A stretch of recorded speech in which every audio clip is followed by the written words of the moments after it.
자, 역사를 가장 역사답게 황연필입니다. 경기문화재단과 네 번째 강의입니다. 오늘 주제는 정조와 수원입니다. 수원에 사는 많은 분들께서는 융건능, 융능이 사도세자릉이고 건능이 정조릉이죠.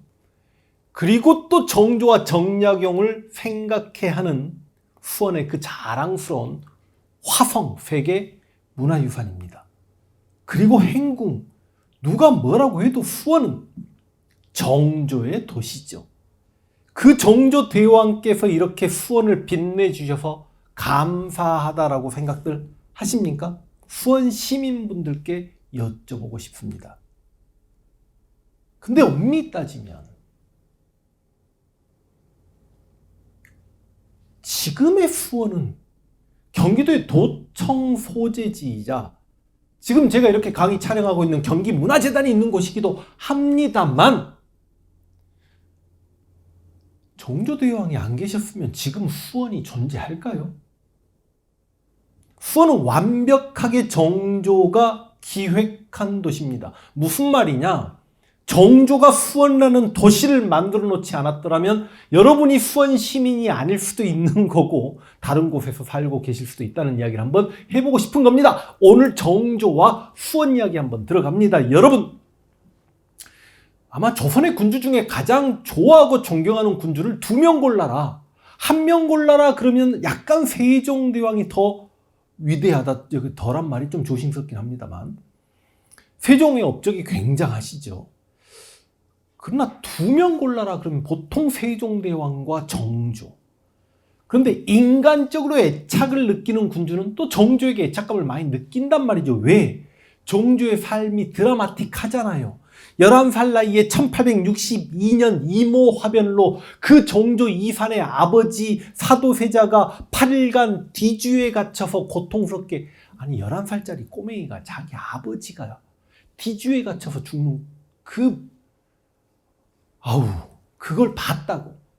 그런데 자기 아버지를 죽인 노론 벽파 세력이 있을 거 아닙니까? 노론 중에 사도세자를 죽이자 영조의 생각이 옳았다. 임금 벽자 벽파. 사도세자 불쌍하다. 사도세자를 동정하는 시파. 그 노론 벽파가 나라 권력을 다 차지하고 있는 와중에 그 사도세자 아들로서 세손, 훗날 왕위를 이을 세손의 위치에서 약 15년 동안에 그 세손의 자리를 지키기 위해서 정조가 얼마나 노력했고 고통을 받았으며 스트레스 받았을까? 얼마나 그 노론 벽파들의 암살 위협에 어린 이사는 고통스럽고 무서웠을까? 실제로 영조도 죄인 사도세자의 아들이 아니다. 이사는 효장세자라고 해가지고 사도세자 형이 있었습니다. 근데 이 효장세자가 어린 나이에 죽었거든요. 그 효장세자의 양자로 이산을 입적시킵니다. 그렇게 해서 영조가 죽고 정조가 간신히 세손 생활을 끝내고 왕이 되었을 때, 왕이 되는 날 즉위식에서 나는 사도세자의 아들이다. 그러니까 쉽게 이해해서 나는 효장세자 아들이 아니다. 나는 너희들이 죽인 사도세자의 아들이다. 와, 사도세자를 죽이는데 앞장섰던 노론 벽파들은 얼마나 이게 살떨리는 소리입니까? 이렇게 드라마틱하게 군주 왕이 되었고, 왕이 돼서도 정말 대단한 왕권 강화책들, 뭐 예를 들어서 노론 벽파를 숙청하고 노론 시파를 중용하고 남인과 소를 중용하고 서울까지 중앙정계에 진출시키고 비변사를 견제하기 위해 규장각을 만들고, 당시 노론들이 오근영을 장악하고 있으니까 자신의 친위부대 장용영을 만들고, 자신의 말을 잘 듣는 젊은 문신들을 빨리 승진시키고 싶으니까 과거 합격자들 대상으로 초계 문신제 시험을 실시하고 수령에게 향약을 주관케해서 중앙 집권화시키고 법전인 대전 통편을 만들어내고 정말 대단한 왕권 강화책을 폈죠. 노론들이, 남인들이 성경책 읽는다고 그 남인들을 공격하니 너희 노론 박지원은 양반전, 허생전, 허질, 민홍전 이딴 문체글은 올바른 문체글이냐라고 박지원을 비판했던 문체 반정을 하면서 남인들을 옹호하기도 하고, 이게 다 왕권 강화책입니다. 그리고 개인적으로도 굉장한 편찬사업, 자신의 개인 문집 홍제전서, 일기일성록은 또 세계 기록유산이네. 외교 관련 기록물 동문휘고, 추관지, 탁지지 여러 기록물들, 증보, 동국, 문헌, 비고 이런 것들이 전부 다 여러분 그러니까 정조 때 18세기 후반에 조선의 르네상스기란 말이 영정조식에 이래서 들어맞는 거죠. 정조가 또 했던 백성들을 끌어안기 위해서 민생 안정책 중에 정말 누가 뭐래도 대단한 게 통공정책, 다른 말로 신의 통공입니다. 당시 서울의 시전 상인들, 당시는 재벌이죠. 국가의 점포세와 상세를 내고 관수품을 조달하는 친구들인데 이들이 어찌 보면 나라 상업을 독점하려고 하는데 아무래도 조선 후기에 대동법이 시행되고 화폐가 유통되고 장시가 발달하는 과정에서 상고업이 조금 발전합니다. 특히 여러분 당시 농촌에서 이양법이라는 게 모내기가 시작되면서 한 사람이 넓은 농경지를 농사 지을 수 있게 되는 광작이 가능해지면서 농경지에서 쫓겨난 농민들이 도시로 몰려들죠. 그 도시로 몰려들었을 때 조선 후기에 도시로 온 그 빈민들은 먹고 살기 위해서 장사를 하는데 난전이 되는 겁니다. 지금도 시장에 가면 할머님들이 붉은 바구리에 상추라든지 고추라든지 가지라든지 이런 거 파시잖아요. 그 할머님들에게 카드 결제 됩니까? 소위 난전입니다. 난전들이 도시를 거점으로 성장하면 사상인데 이 시전 상인들 재본들이 사상과 난전들의 장사 행위를 금하는 금난 정권을 숙종 때 얻어가지고 이 사상과 난전들이 장사하면 건달패를 데리고 와서 막 두드려 팼단 말이죠. 그러니까 정조가 생각할 때 저 사상들, 불쌍한 난전들의 자유로운 상행위를 보호하라. 금난 정권을 철폐시키죠. 자, 이렇게 업적도 대단한 정조지만 우리가 정조가 또 멋있는 게 뭐냐면 정조의 취미가 뭡니까? 아니 규장각에서 정약용 등과 학문적 토론을 하고 경연을 했을 정도로 독서를 좋아합니다. 근데 또 다른 취미가 뭐가 있죠? 술, 불, 취, 무기. 취하지 않는 자는 집에 가지 마 하면서 신하들에게 거의 원샷을 와 그리고 자신은 멀쩡합니다. 그리고 꼴초도 이런 꼴초가 없어. 식후, 연초, 불로, 장생 이런 말이 뭐 정조에서 하셨다 안 하셨다 뭐 그런 말이 있습니다. 그런데 이제 우리가 정조 업적 중에 빠지지 않는 게 화성이죠. 여러분 근데 정조를 또 좋아하는 여러 가지 이유 중에 하나가 어린 시절 아버지의 죽음과 그 회선 시절 그 고통스러운 삶을 살았던 것도 있지만 그 군주 생활을 하면서도 참 애환이 많습니다. 자신의 유일한 혈육 훗날 왕위를 이어야 될 자신이 가장 사랑했던 의빈성 씨와 사이에서 얼마 전에 드라마 있었죠? 그 사이에서 무녀세자가 병 걸려 죽었을 때 그 정조의 고통. 그런데 정조가 실제로 왕이 되고도 나는 사도세자 아들이다라고 해놓고 자기 아버지 수음묘에 그러니까 능원묘라고 해가지고 왕들의 무덤은 무슨 능 그리고 뭐 세자나 세자빈 왕의 부모 묘는 무슨 원 그리고 일반 왕자들 공주들 무덤은 무슨 묘 그랬는데 사도세자는 세자였지만 죄인으로 죽었기 때문에 수음묘 정조가 수음묘에만 한 10몇 년 동안에 60여 차례 가서 참배를 합니다. 그런데 그 무녀세자가 죽고 그러니까 아버지가 죄인으로 죽었고 아버지가 묻힌 수음묘가 지금의 서울 시립대 근처 당시는 경기도 양주였습니다만 풍수지리학적으로 길지가 아니니 아버지 묘를 길지로 이장하겠다라고 해서 길지를 찾았던 게 지금의 수원의 화산입니다. 그 화산로 모시면서 아버지 묘를 묘에서 원으로 승격시킵니다. 이게 혈융원이지요. 그래놓고 아버지 묘를 수원으로 이장시켜놓고 아버지 묘를 찾아갑니다. 실제로 11년 동안에 1789년에 아버지 묘를 수원에 이장하고 자신이 죽었던 1800년까지 11년 동안에 13차례 수원을 방문하는데 다니다 보니 수원이 이거 참 괜찮은 도시 같아. 수원을 육성해야 되겠다라고 마음을 먹습니다. 그래서 실제로 팔달산 아래가 명당이기도 하니 그곳에 궁궐을 만들어야 되겠다는 생각을 했던 것 같고 그래서 팔달산 쪽으로 사람들을 모여서 살게 합니다.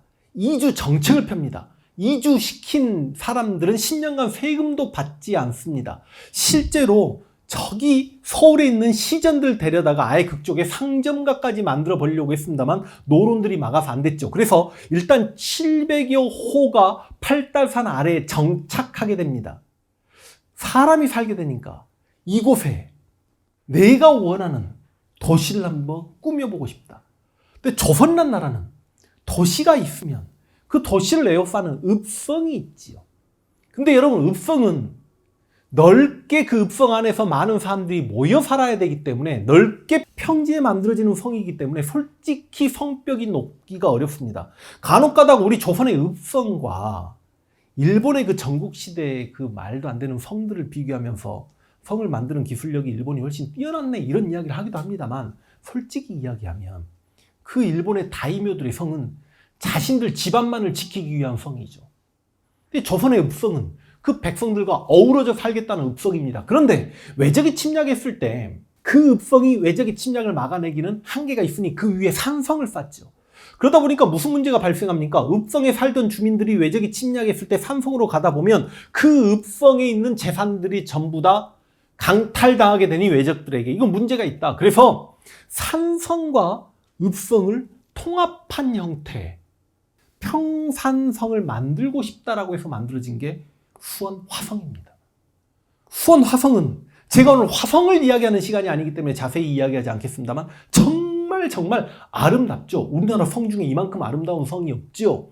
그리고 실제로 망루라든지 성문 앞에 옹성이라든지 이런 것들은 벽돌로 만들어냅니다. 그래서 여러분 너무너무 아름답게 만들고 만드는 과정에서 정조가 자신의 위엄을 성을 통해서 드러내려고 하니 당시 집권 세력 노론들이 아니 무슨 놈의 성을 가지고 그렇게 아름답게 만들려고 노력을 하냐, 무슨 성벽마다 그렇게 건물들을 올리고 망루마다 그렇게 예쁘게 꾸미려고 하냐라고 했더니 정조가 아름다움이 적을 이길 수 있다 입담으로 라고 해서 그 수원성을 만들어내죠.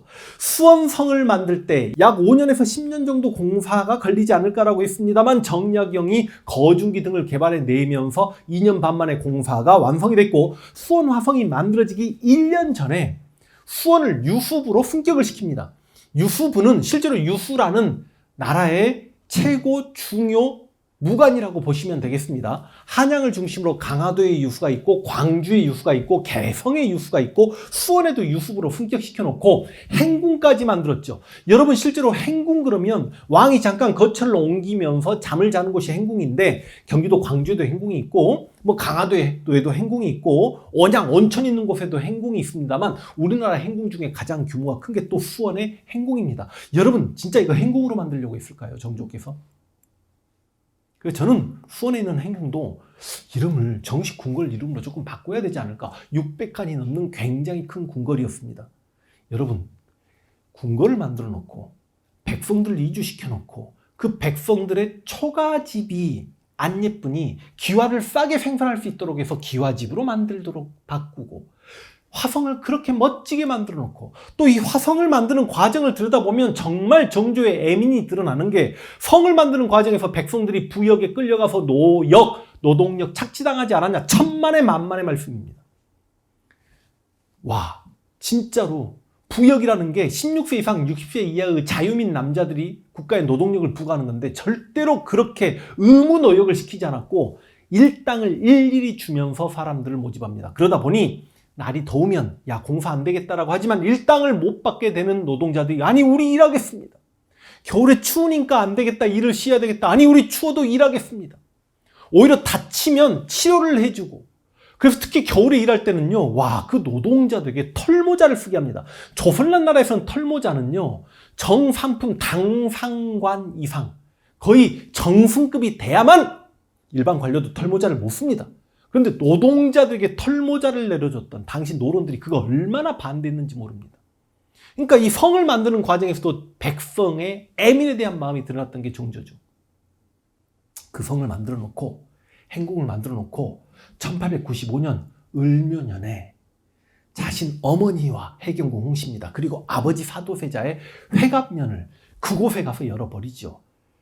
그 한강 다리를 건너는 과정에 정약용이 설계했던 배다리를 건너고, 그리고 남대문을 빠져나와서 어머니가 나이가 있으시니까 하루 만에 올 수 있는 수원거리를 이틀에 걸쳐서 내려오는 그 어마어마한 왕의 행렬을 통해서 자신의 권위를 노론 벽파들에게 보이려 노력했고, 그걸 실제로 김홍도 등의 화가들에게 그림으로 그리게 했으니 이게 바로 그 유명한 시흥환어 행렬도 아니겠습니까? 엄청난 인원과 실제로 그림 속에도 그게 전부 다 표현이 돼 있단 말이죠. 그리고 실제로 정조는 자신이 1800년에 죽을 거라고 예상하지 못했습니다. 그래서 정조는 1805년 십자구상이라는 걸 합니다. 1805년이 되면 자신의 나이는 1800년에 돌아가실 때 49세였으니까 54세 정도가 되는데 자신의 보위를 이을 훗날의 순조가 15살 정도가 되니 15살 순조를 왕으로 만들고 자신은 상왕이 돼요. 수원에 내려와 살리라. 수원에 내려올 때 장용영과 함께 내려오리라. 그러면 그 장용영이 수원성을, 화성을 제대로 지킬 수 있겠죠. 수원은 조선 최고의 군사도시이자 그리고 정조가 꿈꿨던 상업도시가 되는 겁니다. 그래서 그 수원을 통해서 자신이 꿈꿔온 도시건설, 그리고 그를 통해서 왕권 강화를 이루어내서 왕권이 이어받지 않는 조선이라는 나라를 만들고자 했던 그 정조의 꿈이 수원에 집대성되었고, 그 정조의 노력 덕분에 경기도에서 가장 큰 도시는 수원이고, 지금까지 수원에 도청이 있고 경기문화재단이 있고, 여러분이 정조의 흔적들을 보면서 수원 시민들은 자주 정조의 발자취를 느낄 수 있고, 그리고 수원에 여행을 가는 사람들은 행궁을 통해서, 수원의 화성을 통해서, 윤건능을 통해서 또 정조를 만날 수 있다. 그래서 우리는, 그리고 특히 수원은 정조를 기억해야 한다 라는 마무리 멘트와 함께 오늘 정조와 수원 강의를 끝낼 수 있도록 하겠습니다.